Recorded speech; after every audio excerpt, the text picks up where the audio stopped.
Welcome to the Slop Farm. Enjoy the video. You begin by preparing the place and capture tools so you can record immediately. Open Roblox Studio, enable Command Bar and Output, then load the map you will show. Once done, choose your video format, tutorial, montage, or roleplay, and set the camera to a 16:9 viewport to match YouTube.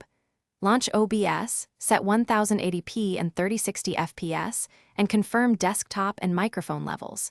This ensures clean visuals and sync. Then perform a short test recording to validate settings before proceeding. Next, you construct the scenes and lock in your recording so pacing feels natural.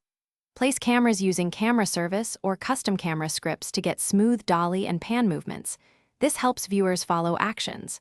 Then script in-game sequences with bindable events or tween service to control timing across players or props. Once those are ready, record multiple takes. Full scene, close-ups, and reaction cams. Make sure to label takes and keep OBS clips organized.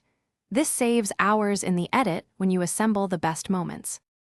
Finally, you edit and publish the video with attention to flow and discoverability.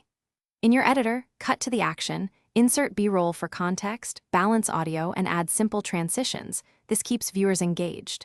Export using H.264 at 1080p and prepare a bold thumbnail, detailed description, and tags before scheduling the upload.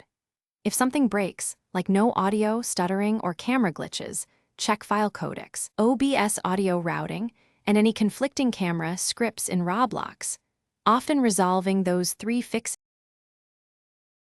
Thanks for watching. Consider subscribing if we helped you today.